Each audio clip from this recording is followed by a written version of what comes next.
Assalamualaikum warahmatullahi wabarakatuh. Good night, everyone. Today we would like to present the 15% progress of our project title, 15% disease prediction based on symptoms using NAFBASE. Next. Okay, stop. Back to presentation. Yes, thank you. This project is developed by our group members, by Erwin Gutawa, Arga Bayu, and me, Jess Romoli Semarmata. Next. In this presentation, we will provide an overview of how data mining techniques can support early disease identification by analyzing symptoms. We will begin with an introduction to the relevance of symptoms-based prediction, followed by the explanation of the method used NAFBASE. We will then present the structure of our dataset, the pre-processing steps performed, and several code examples that demonstrate how the data is processed and prepared for modeling. Our aim is to give a clear and structured update on the progress we have achieved so far, as well as the foundational steps that will lead to the development of a functional disease prediction model. Next. Back to presentation.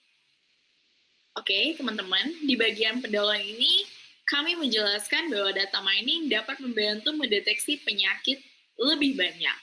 Banyak orang mencari gejala penyakit secara online, seperti yang kita tahu melalui ChatGPT, AI yang sudah banyak, lalu juga dari Google, dan informasi yang lainnya di zaman sekarang.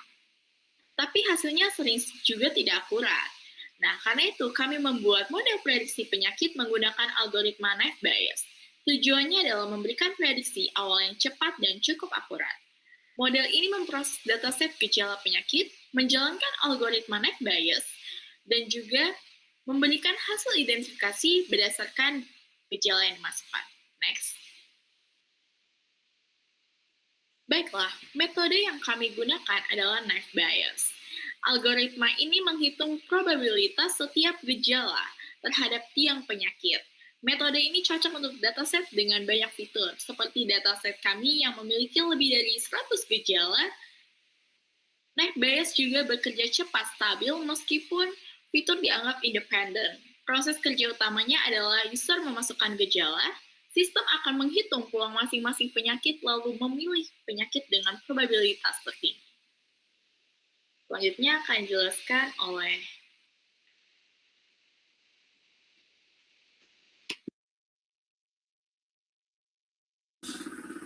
dataset yang kami gunakan terdiri dari 5 file utama, yaitu training CSV untuk melatih model, testing CSV untuk evaluasi, dan system severity CSV untuk memberi bobot tingkat keparahan gejala. Disease description CSV untuk deskripsi penyakit, dan disease precision CSV untuk rekomendasi pencegahan. Semua file ini saling melengkapi untuk proses prediksi.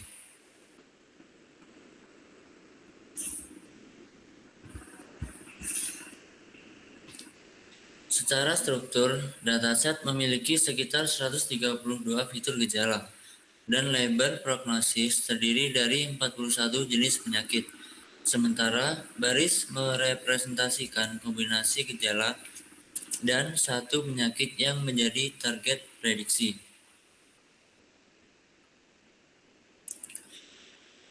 Pada tahap pre-processing, kami membaca seluruh file dan mengecek apakah ada data yang hilang, dan setelah pemeriksaan tidak ditemukan missing values yang signifikan, sehingga dataset dapat diproses tanpa perlu banyak perbaikan. Selanjutnya, kami membersihkan nama-nama gejala agar konsisten dan seragam. Setiap gejala kemudian diberi bobot keparahan dengan skala 1 sampai 10. Obat ini memudahkan proses perhitungan probabilitas. Selanjutnya akan dilanjutkan oleh teman saya.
Okay, this concludes the repetition of our 15% project progress on disease prediction using the NAFBAS algorithm.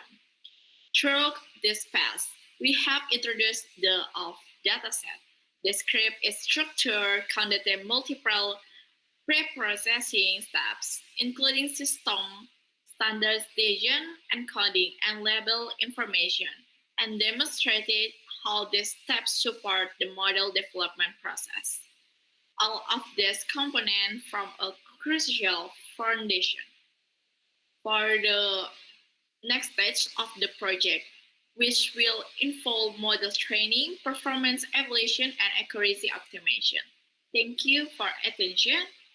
Good night, everyone.